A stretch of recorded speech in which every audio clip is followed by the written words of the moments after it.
எவ்வளவு சந்தோஷமா இருக்கு. இந்த கிறிஸ்துமஸ் காலங்கள் வந்தாலே கிறிஸ்துவனுடைய பிறப்பை சொல்றது, நிறைய பேருக்கு சாட்சி சொல்றது, ஆண்டவர் குறித்து அறிவிக்கிறது. சரி, இன்னைக்கு நம்முடைய சபையில கூட ஒரு பைபிள் டெஸ்ட் நம்ம வச்சிருக்கிறோம். அதுக்குண்டான ஆட் எல்லாம் கொடுத்துருக்கிறோம். பார்ப்போம் இன்னைக்கு யார் யார் வராங்க, அவங்களுடைய காரியங்கள் என்ன, ஆவிக்குரிய காரியங்கள் என்னன்னு சொல்லிட்டு முதல்ல யார் வரதுன்னு பார்ப்போம். வாங்க பிரதர், வாங்க வாங்க. வணக்கம் ஐயா. வாங்க வாங்க, ஸ்தோத்திரம், வாங்க ஐயா. இங்க வந்து ஏதோ பைபிள் எக்ஸாம். ஆமா, நான் ரொம்ப பணிவா இருக்கிறீங்களே, ரொம்ப தாழ்மையா இருக்கிறீங்களா? சொல்லுங்க ஐயா. நான் வந்து பைபிள் வந்து ஒரு 43 தடவை படிச்சிருக்கேன். 43 தடவை படிச்சிருக்கீங்களா? ஆமா ஐயா. அப்புறம் வந்து இது எனக்கு வந்து இது 50வது பைபிள். 50வது பைபிளா? ஆமா ஐயா. 50வது பைபிள் 43 தடவை படிச்சிருக்கீங்க? ஆமா ஐயா. அது என்னன்னா இப்பெல்லாம் நேரம் கிடைக்குதோ பைபிள் படிப்பேன். பைபிள் படிச்சு ஏன் அத்தனை பைபிள் யூஸ் பண்றீங்க? அது பைபிள் படிக்கும் போது கண்ணீர் விட்டு விட்டு கண்ணீரால அது கிழிஞ்சு போயிடுது ஐயா. கண்ணீர் விட்டு விட்டு பைபிளே கிழிச்சிட்டீங்க? ஆமா ஐயா. இப்படிப்பட்ட ஒரு தாழ்மையான மனுஷன் நான் பார்த்ததே இல்லைங்களேங்க. ஐயா நான் வந்து நீங்க ஏதோ ஆட பார்த்து வந்திருக்கீங்க? ஆமா ஐயா. ஆட் போட்டுட்டாங்க. சரி பரிச்சை எழுதி பார்க்கலாம்னு. சரி சரி, ஓகே, ரொம்ப சந்தோஷம். சரி ஐயா, வெயிட் பண்ணுங்க. மொத்தமே நம்ம பார்த்துட்டு நம்ம பார்க்கலாம். வாங்க வாங்க. பாருங்க, 43 தடவை, அவருக்கு 43 வயசு கூட இருக்காதுன்னு நினைக்கிறேன் நானு. ஆனா 43 தடவை பைபிள் வாசிச்சிருக்கிறாரு. அதுவும் 50வது பைபிளா. கண்ணீரால அப்படியே முழங்கால நின்னு அந்த வேத வசனங்களை பைபிளையே கிழிச்ச ஒரு மனுஷன் நீங்க எங்கேயாவது பார்த்திருக்கீங்களா? பாருங்க. சரி, ஓகே, அடுத்து யார் வராங்கன்னு பார்ப்போம். சரிங்களா? அடுத்து வாங்க. சோதரன் பிரதர், சோதரன் பிரதர் வாங்க. உங்க பேர் என்ன பிரதர்? ஜான் நல்ல தம்பி. எல்லாரும் சொல்லுவாங்க இந்த தம்பி ரொம்ப நல்ல தம்பின்னு சொல்லுவாங்க. ஆனா பேரே நல்ல தம்பி. நீங்க கேள்விப்பட்டிருக்கீங்களா? நான் இப்பதான் முதல்ல பாக்குறேங்க. சரிங்களா தம்பி, சொல்லுங்க உங்களுடைய ஆவிக்குரிய வாழ்க்கை எப்படி தம்பி, சொல்லுங்க. அதாவது பிரதர் பாத்தீங்கன்னா இந்த பைபிள் தான் எனக்கு எல்லாமே பாத்துக்கோங்க. இதை விட்டு இனி எங்க வேற எங்கேயும் பார்க்க முடியாதுன்னா வீட்டுல அப்போ ஒரு நடமான ஒரு பைபிளாவே நீங்க இருக்கிறீங்க. அதான் பிரதர், ஓடினாலும் நடந்தாலும் பைபிள் என் கூட தான் இருக்கும். உட்கார்ந்தாலும் படுத்தாலும் பைபிளை தலைமாட்டில வச்சு தூங்கினா பாத்துக்கோங்க. இல்ல படுத்தா ஓகே, உட்காரும் எப்படி தலைமாட்டில வைப்பீங்க? உட்கார முடிச்சா பக்கத்துல வச்சுப்பீங்க. பக்கத்துல வச்சிருப்பீங்க. சரி சரி சரி, ரொம்ப சந்தோஷம் பிரதர், ரொம்ப சந்தோஷம். உங்களோட ஆவிக்குரிய காரியம் ரொம்ப நல்லா இருக்கு இந்த வாலிப வயசுல ஆண்டவருக்காக. சரி, ஓகே, நீங்களும் கொஞ்சம் உள்ள போயிட்டு கொஞ்சம் வெயிட் பண்ணுங்க. அந்த வாசல் கொஞ்சம் இடுக்கமா இருக்கும். சரிங்களா? பாருங்க, நடந்தாலும் பைபிளா, உட்கார்ந்தாலும் பைபிளா. சரிங்களா? சரி, ஓகே, அடுத்து யார் வராங்கன்னு பார்ப்போம்.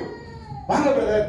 சோதரம் சோதரம், வாங்க வாங்க. சொல்லுங்க பிரதர், உங்க பேர் என்ன? ஜெய்சிங் பிரதர். ஜெய்சிங். சரி, ஓகே ஓகே. சொல்லுங்க பிரதர், உங்களுடைய ஆவிக்குரிய காரியங்கள் எப்படி பிரதர்? வேதாகமத்தோடு உங்க உள்ள இதுன்னு சொன்னா எனக்கு வந்து இந்த பைபிளை தூக்கிட்டு அப்படியே பைபிளை நடந்தாலும் அப்படியே பக்கத்துல அடைச்சி வச்சுட்டு அதெல்லாம் வேண்டாம், பிடிக்காது. அப்படி அதெல்லாம் வேண்டாம். எனக்குள்ளே அப்படியே பைபிளை படிச்சு படிச்சு அப்படியே மனப்பாடம் பண்ணி வச்சிருக்கேன். அப்படியே நீங்க ஒரு அதிகாரம் ஒரு வசனம் எங்க இருக்கு பைபிள்ல கேட்டீங்கன்னா அப்படியே சும்மா அப்படி வந்துகிட்டே இருக்கும் பாருங்க. அப்படியே அப்படியே வந்துகிட்டே இருக்கும். சறுக்குனாலும் வசனம், நடந்தாலும் வசனம், வேலைக்கு போனாலும் வசனம், படுத்தாலும் வசனம், கால சரஞ்சினா கூட வசனம் அப்படியே வந்துட்டே இருக்கும் பாருங்க. வசனம் தான் வாழ்க்கை. ஆமா, வாழ்க்கையே வசனம் தான். அப்படியே நீங்க வந்ததுல ஒரு வசனம் கூட சொல்லுங்க. சயின்ஸ் கணக்குல எல்லாம் நீங்க கேட்கல இல்ல, சரி கேட்டிங்கன்னா வந்துட்டே இருக்கும்ல. ஆமா, கண்டிப்பா. அப்படியே வாழ்க்கையே வசனம் தான். சரி, ஐயோ போதும் போதும், முடியல. பரிசு எனக்கு தான் கிடைக்கும் நினைக்கிறேன். பாருங்க, சொன்னாரு எனக்குள்ளேயே வார்த்தை இருக்கும்போது நான் எதுக்கு சுமக்கணும்? எனக்குள்ளேயே வார்த்தை இருக்குங்க, எனக்குள்ளேயே ஜீவ ஊற்று இருக்குது, அப்படியே சுரந்து வந்துகிட்டே இருக்குது. நாக்கு பரலமான வசனம் தான், காடு சறுக்குனாலும் வசனம் தான். இப்படிப்பட்ட ஒரு வசனத்தை நான் இது வரைக்கும் கேள்விப்பட்டதே இல்லை. பாருங்க, நாக்கு பரண்டாவிட வசனம்.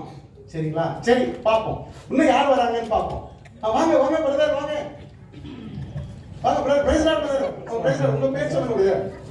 ஜெயராஜ். ஜெயராஜ். சொல்லுங்க சொல்லுங்க, உங்க வாழ்க்கை குறித்து ஆவிக்குரிய காரியங்கள் குறித்து. என்னுடைய வேதம் எனக்கு வெளிச்சம் பிரதர். அதிலே வார்த்தை இருந்தது, அந்த வார்த்தை தேவனுக்கு இருந்தது, வார்த்தை தேவனாய் இருந்ததுன்னு சொன்ன போல சின்ன சிறு வயது முதலே கர்த்தருடைய வசனம் தான் எனக்கு மகிழ்ச்சி. முழு எழுத்தோடும் முழு ஆத்மாவோடும் முழு பலத்தோடும் கர்த்தரை தேடினால் எல்லாத்தையும் பெற்றுக்கொள்ளும் மாதிரி சின்ன சிறு வயதிலே கர்த்தர் என்னை தெரிந்து கொண்டார். உங்களது வேதம் என் மனமகிழ்ச்சி. சொல்றீங்களே, வேதம் என் மனமகிழ்ச்சியா இருந்தால் துக்கத்திலே அழிந்து போயிருப்பேன். அப்படி இந்த கர்த்தருடைய வசனம் தான் எனக்கு முழுமையான ஆசீர்வாதம். தேவனே அடைக்கலமே கோட்டைன்னு சொல்றீங்க. அடைக்கலம், கேடகம், கோட்டை எல்லாமே கர்த்தருடைய வசனம் தான். சரிங்க பிரதர், சரிங்க பிரதர். சரி வாங்க, கொஞ்சம் பிரதர் வெயிட் பண்ணுங்க. ஒரு வாசல் கொஞ்சம் திட்டமா இருக்கும், நம்ம பார்க்கலாம். பாத்தீங்களா, இந்த காலத்துல நம்ம என்னென்னவோ காரியங்களை குறித்து நம்ம ஆச்சரியப்படுறோம். பாருங்க, ஒவ்வொருவரும் இந்த யாருக்கு முதல் பரிசு கொடுக்கறதுன்னே எனக்கு ரொம்ப இப்ப கன்ஃபியூஷனா இருக்கு. யாருக்கு கொடுக்க போறோம்னு தெரியல. ஆனா ஒரு விஷயம், எல்லாரும் அவர்களை குறித்து அவர்களே சொன்னாங்க. இப்ப நம்ம பைபிள் டெஸ்ட்னு சொன்னோம் பாத்தீங்களா, இது நம்ம ஏதோ பேப்பர் கொடுத்து இல்ல சூஸ் த பெஸ்ட் ஆன்சர் அப்படிப்பட்ட பைபிள் டெஸ்ட் இல்ல. இப்ப நம்ம ஒரு ஸ்கேனிங் மிஷின் இங்க வச்சிருக்கிறோம், சரிங்களா? இப்போ ஒவ்வொருத்தரையா அழைத்து இங்க நிக்க வைக்க போறோம். அந்த ஸ்கேனிங் மிஷின் என்ன பண்ண போகுதுன்னா, அவங்கள ஸ்கேன் பண்ண போகுது. அவங்க ஸ்கேன் பண்ணி அவங்களோட உள்ளான மனுஷர்கள் எப்படி இருக்கிறாங்க என்பதை குறித்து நம்ம பார்க்க போறோம், சரிங்களா? அதற்கு பிறகுதான் யார் ஃபர்ஸ்ட் பிரைஸ்ன்றதை நம்ம முடிவு செய்ய போறோம். சரி, முதல்ல யாரு? Sunil Benjamin brother.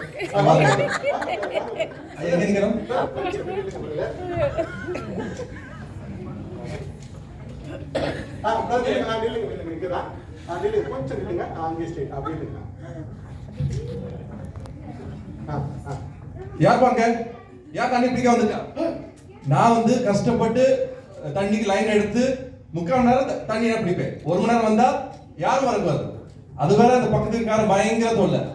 செடிகள் இலை எல்லாம் வீட்டுல விழுது. அவன்கிட்ட சொன்னாலும் கேட்க மாட்டேங்கான். அவனுக்கு அந்த மரத்தை நான் நைட்டோட நைட்டை வெட்ட போறேன். சரி, நான் தண்ணி பிடிக்கட்டும், யாருமே தொந்தரவு பண்ணக்கூடாது, சரியா? ஸ்கேனிங் முடிஞ்சிருச்சு, வாங்க. என்ன பண்ணிட்டு இல்லைங்களா? 43 தடவை பைபிள் வாசிச்சிருக்கேன். சரி, ஓகே. இன்னும் என்ன நல்லா நம்ம பார்க்க போறோம்னு தெரியல. அடுத்து பிரதர் ஜான் நல்ல தம்பி, வாங்க வாங்க தம்பி வாங்க தம்பி, கொஞ்சம் ஸ்கேனிங் ஆனது இல்லைங்க. என்னடா வாழ்க்கை இது, ஒரு நிம்மதியும் இல்லை, ஒரு சந்தோஷமும் இல்லை. டெய்லி பைபிள் வாசிக்கிறோம், பிரேயர் பண்றோம், அங்கங்க சபைக்கு போய் பசங்க வேற பண்றோம். ஆனா அதுக்கு எந்த வேலை கிடைக்க மாட்டேங்குது. ஒரு ஆசீர்வாதம், ஒரு நன்மை இருக்கா? துரத்துறோம் சொல்றோம், ஒரு ஆவியை கூட துரத்த முடியல.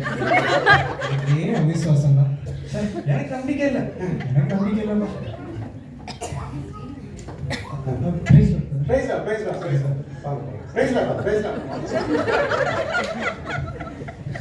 பாத்தீங்களா, 2 பேரும் நம்ம பார்த்தோம், சரிங்களா? இப்ப சொன்னாரு, நான் பைபிளை விட்டு என்ன தனியா பிரிக்கவே முடியாதுன்னு சொன்னாரு.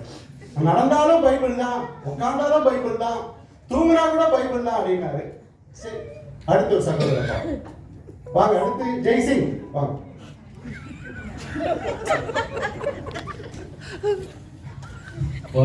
பரம்பரையா என் குடும்பத்துக்கும் எனக்கு துரோகம் செய்த அவனை நான் சும்மா விடவே மாட்டேன்டா. எனக்கு துரோகம் செய்த அவன் நல்லா இருக்கவே கூடாது. என் தாத்தாவுக்கும் அவன் தாத்தாவுக்கும் சண்டை, எங்க அப்பாவுக்கும் அவன் அப்பாவுக்கும் சண்டை, இப்ப எனக்கும் அவனுக்கும் சண்டை. அதோட விட்டுருவேன்னு நினைச்சியா? என் பிள்ளைகிட்ட சொல்லி கொடுப்பேன், இந்த சண்டை பரம்பரை அப்படியே தொடரும். என்ன நினைச்ச? நான் சர்ச்சுக்கு போறேன் கேட்க மாட்டேன்னு நினைச்சியா? விட மாட்டேன்டா. யாரும் நினைச்சீங்க? பாத்துக்கலாம்.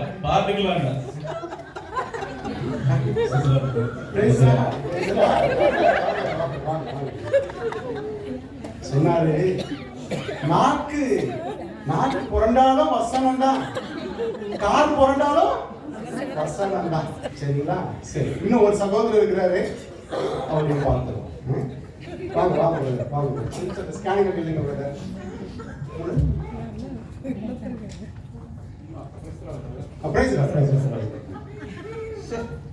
வாழ்க்கை எப்ப பார்த்தாலும் எத்தனை தடவை சொன்னாலும் மாறி குத்துதான்.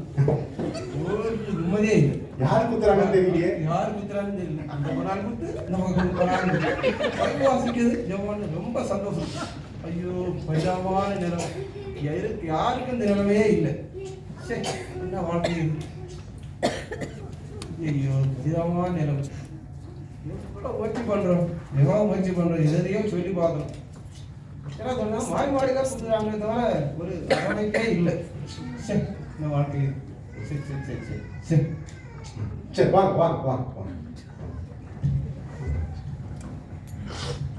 எல்லாரும். யாரும் வருத்தப்படாதீங்க, எனக்கு தான் பிரைஸ். நான் தான் வந்து நீராட்டு படிச்சிருக்கேன் பைபிள்ல. நீங்க யாரும் வருத்தப்படாதீங்க, ஏன்னா யாருக்குமே பரிசு இல்லை. நம்முடைய வாழ்க்கை கூட அநேக நேரங்கள்ல இப்படிதான் இருக்கு. சபைக்கு வரோம், கிறிஸ்தவர்கள் என்று சொல்லிக் கொள்ளுகிறோம், ஆனா அநேக காரியங்கள் நம்ம இடத்துல மாற்றம் இல்லை. நம்முடைய வெளியே ஒரு மனுஷன் ஒரு மாதிரி இருக்கிறான், உள்ளான மனுஷன் வேறு விதமா இருக்கிறான்றதை நம்ம பார்க்க முடியுது. இது இந்த ஆண்டுக்கு மாத்திரம் கடைசி நாட்கள் அல்ல, கிறிஸ்துவின் வருகைக்கும் இது கடைசி நாட்களாய் காணப்படுகிறது இல்லைங்களா? அப்போ இந்த புதிய ஆண்டுக்குள்ள நுழையிற நாம் இந்த பழைய மனுஷனை கலைந்து போட்டு ஒருவரை ஒருவர் விட்டு கொடுத்து ஒருவரை ஒருவர் மன்னித்து ஒருவர் மேல் ஒருவர் அன்பு செலுத்தி மன காயங்கள் கசப்புகளை எல்லாம் விட்டு நம்ம கிறிஸ்துவை போல மாறி அந்த புதிய ஆண்டுக்குள்ள நாம் கடந்து செல்வோம். தேவன் தாமே நம்ம ஒவ்வொருவரையும் ஆசீர்வதிப்பார்கள்.